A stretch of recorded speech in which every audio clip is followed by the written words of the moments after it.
Ada ratusan ilmu hitam yang tersebar di Tatar Sunda. Kebanyakan telah hilang dan berubah menjadi mitos atau legenda. Menariknya, cerita pengguna ilmu hitam ini berubah menjadi cerita urban. Konon katanya ketika tragedi Bandung Lautan Api meletus, beberapa jawara mengungsi ke kota kami. Mereka saling berpencar dan salah satunya tinggal di desa saya. Jawara tersebut menikah dan mempunyai keturunan di desa ini, pun dengan ilmunya yang ia teruskan pada anak cucunya. Keturunannya terus berkembang. Saat zaman mulai modern, pemikiran kolot mulai ditinggalkan. Begitupun nasib dari ilmunya yang telah lama diturunkan ke setiap generasi. Ilmu-ilmu itu perlahan ditinggalkan, dibatalkan, dan tak lagi diteruskan. Kendati demikian, beberapa di antaranya masih bersikeras untuk melanjutkan tradisi keluarga jawara tersebut. Ini adalah kisah pilu tentang salah satu pengguna ilmu hitam yang berakhir buruk. Sebut saja Jajang. Sejak belia, dia telah akrab dengan dunia mistis untuk mendukung ilmu hitamnya. Meskipun disebut ilmu hitam, namun ia tak pernah mengarahkan ujung pisaunya pada sembarang orang. Ia selalu hati-hati memilih lawannya. Jika ia harus membunuh seseorang, ia perlu 1000 alasan untuk melakukannya. Jika orang itu bersalah dan tak ada niatan untuk kembali ke jalan yang benar, ia tak segan memisahkan kepala dari badan orang itu. Namun, jika ia memilih untuk menebus kesalahannya, Jajang akan melepaskan orang itu dengan berbagai syarat. Menurut orang-orang, jika dilihat sekilas, Jajang tak seperti jawara. Ia bekerja sebagai petani jagung, disukai para tetangga, dihormati sekitarnya. Ia tak pernah angkuh karena ilmu hitamnya. Pernah ia ditampar oleh seorang nenek karena membunuh cucunya. Namun Jajang hanya diam tak melawan. Bahkan ketika si nenek menusuk perutnya dengan celurit, ia masih diam. Bahkan hingga celuritnya bengkok. Setelah si nenek tenang, ia dengan hati-hati menceritakan apa yang telah cucunya lakukan. Dan tak ada niatan cucunya untuk kembali ke jalan yang benar. Dari situ, semua orang seolah sepakat. Jajang seperti seorang hakim dan algojo sekaligus. Orang-orang baik akan merasa tenang seperti dilindungi. Orang-orang yang berniat busuk akan gelisah karenanya. Namun, arang tetaplah arang. Sekeras apapun hitam diasah warnanya takkan berubah menjadi putih. Jajang tak beristri. Ia tak ingin meneruskan ilmunya. Seolah biarlah semua dosa ia tanggung demi desa yang damai. Hingga umurnya sudah lewat 80 tahun, ia meninggal karena sakit. Kabar segera tersebar. Kiranya berubah menjadi katanya. Lalu berubah lagi menjadi nyatanya. Ada yang bilang Jajang disantet. Ada yang bilang Jajang mati karena ilmunya sendiri. Ada yang percaya Jajang menderita sakit kronis. Semuanya tak ada pembuktian. Yang jelas hari itu Ki Jajang telah menghembuskan nafas terakhirnya. Di surau, orang-orang berkumpul saling berdebat. Mereka mempermasalahkan akan bagaimana jenazah Ki Jajang dikuburkan. Kita sholatkan dan kuburkan seperti layaknya seorang muslim, usul Ustadz Ahmad. Tapi dia tak pernah sekalipun ke masjid, protes Kang Mamat. Meskipun begitu, buktinya dia bisa baca Quran, ujar Kang Rusli. Apa tak ada yang tahu agama Ki Jajang apa? Tanya Kang Kirman. Semua orang terdiam. Mereka seperti mengingat-ingat perilaku Ki Jajang semasa hidupnya. Dia muslim. Tiba-tiba Haji Ayub angkat suara. Yakin Pak? Tanya Kang Mamat. Saya pernah menyuruh dia baca syahadat. Jawaban Haji Ayub meyakinkan semua orang. Lalu digelarlah kuburan dengan cara Islam untuk Ki Jajang. Hal-hal aneh mulai terjadi. Saat akan memandikan jenazahnya, air tiba-tiba tak mengalir. Padahal air yang digunakan dari penampungan air masjid. Akhirnya terpaksa air diambil memakai ember oleh beberapa orang untuk dibawa ke tempat pemandian jenazah. Ketika selesai, kafan yang digunakan robek ketika ditarik saat akan membungkus jenazahnya. Akhirnya Kang Mamat pergi untuk membeli kain kafan baru. Lalu sobek lagi. Kejadian ini berlangsung hingga 3 kali. Kita biarkan yang sobek, tapi tambah lagi kapas di seluruh tubuhnya agar tak ada kulit yang terlihat, ujar Ustadz Ahmad. Mereka menurut.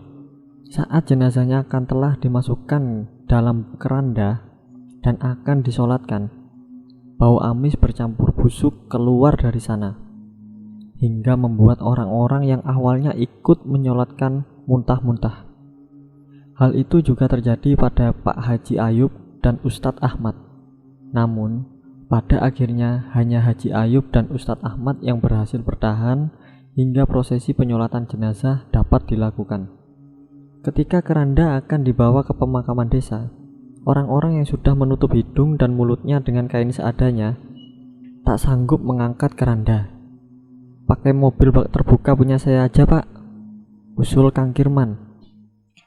"Kalau Bapak mengizinkan, kami akan merasa terbantu," balas Ustadz Ahmad. Akhirnya dengan susah payah keranda berhasil dinaikkan. Mobil berjalan perlahan seperti hampir mogok. Namun saat tinggal 500 meter lagi sampai di pemakaman umum desa, mesin mobil mati dan tak dapat dinyalakan kembali. "Mobil saya ngadat, Pak," Kang Kirman berujar. "Saya cari gerobak dulu kalau gitu." Kang Mamat berinisiatif. Kemudian perjalanan dilanjutkan hingga jenazah sampai di liang kuburnya.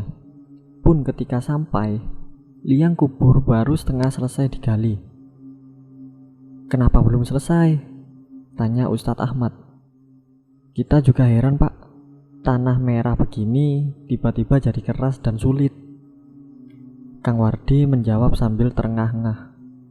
"Ya udah, kita bantu," ujar Ustadz Ahmad yang lalu turun. Penggalian dilakukan tanpa henti. Sementara hari sudah mulai sore.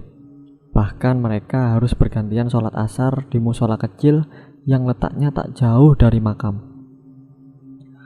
Orang-orang yang mengantar perlahan kembali satu persatu. Mereka tak lagi bisa menunggu hingga proses pemakaman selesai. Tepat pukul 17.30, saat senja mulai pudar berganti malam, jenazah Ki Jajang dapat dimasukkan ke liang kuburnya. Jenazah diturunkan, badannya dimiringkan, tali pocongnya dibuka semua. Orang-orang seperti mengerti bahwa hal ini harus cepat diselesaikan. Tepat azan maghrib, proses pemakaman akhirnya selesai dilakukan. Mobil Kang Kirman yang sempat mati kini bisa menyala dan mereka dapat pulang lebih cepat.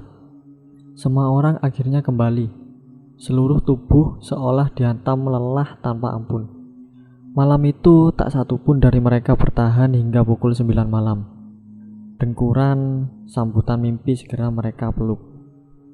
Saat keesokan paginya, Mang Usep bercerita dengan gempar bahwa ia bertemu dengan hantu Ki Jajang.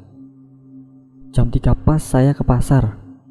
Di gang depan saya, lihat kakek-kakek. Bajunya putih, kumal.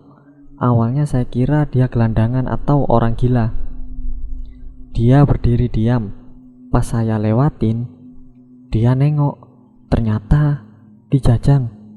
Mukanya pucat, badannya hitam semua. Ya, saya langsung kabur," katanya. Cerita ini santer terdengar di mana-mana. Orang-orang mulai mengaku melihat Ki Jajang. Yang entah benar atau tidaknya kejadian itu, satu orang yang skeptis, panggil saja Yudi, seorang pemuda 20 tahunan yang sibuk dengan dagangan ayamnya. Malam itu seperti biasa, Yudi menyelesaikan persiapan dagangannya. Bau amis darah ayam tercium menyengat, apalagi di panci besar yang ia gunakan untuk merebus ayam yang baru disembelih. Bau di sana bukan main. Pekerjaannya selesai pukul 1 malam. Setelahnya Yudi akan mengepak ayam potong itu untuk dibawa ke kiosnya di pasar pukul 2 nanti. Yudi kini sedang beristirahat sejenak. Kopinya mengepui panas. Kreteknya ia hisap dalam-dalam. Di kejauhan, seseorang terlihat berjalan dengan susah payah. Lampu jalan samar meneranginya. Bajunya coklat kumal, Ia seperti berjalan pincang. Kayaknya nggak ada orang sini yang pincang, herannya sambil terus memperhatikan. Semakin lama jaraknya semakin dekat. Wajah tua itu mulai jelas. Itu wajah Ki Jajang. Yudi terpaku, seolah matanya dipaksa melihat sosok itu dengan seksama. Ekspresi sosok Ki Jajang menunjukkan kesedihan, bahkan ia menangis. Namun bukan air mata yang jatuh, itu darah. Sosok Ki Jajang terus mendekatinya hingga jaraknya hanya terpaut beberapa meter. Bibir Ki Jajang bergerak kaku. Dagunya gemetar seolah ingin mengatakan sesuatu. Namun, tiba-tiba kepalanya menoleh ke segala arah dengan cepat. Lalu, sebelum sosok itu dapat berkata apapun, tubuhnya meleleh seperti lilin yang dibakar dengan cepat. Sosok itu menghilang secara perlahan di hadapan Yudi. Setiap kali bagian tubuhnya meleleh, akan ada asap hitam berbau busuk menyengat yang keluar. Hingga sosok itu benar-benar lenyap dan barulah Yudi dapat bergerak. Ia muntah sejadi-jadinya. Badannya panas dingin. Kepalanya seperti baru saja dihujani paku. Yudi dengan terbirit masuk ke rumahnya. Ia jatuh sakit. Sementara dagangannya ia serahkan kepada orang lain. Jadi, gitu kejadiannya, Re. Kang Yudi akhirnya selesai bercerita. Singkong rebus di hadapan kami telah dingin mengeras. Kopi juga sama. Saya menerawang, kepala saya memproses apa yang baru saja Kang Yudi tuturkan. Seandainya Ki Jajang bisa berkata saat itu, kira-kira apa ya? Tanyaku. Entahlah, Re. Mungkin mau ngasih tahu kondisinya di alam sana gimana? Jawabnya sambil mengambil sepotong singkong.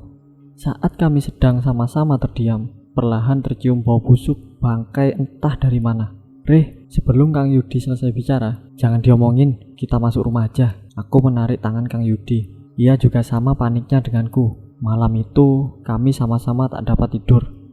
Bau busuk bangkai yang entah dari mana sumbernya seperti menemani kami hingga pagi.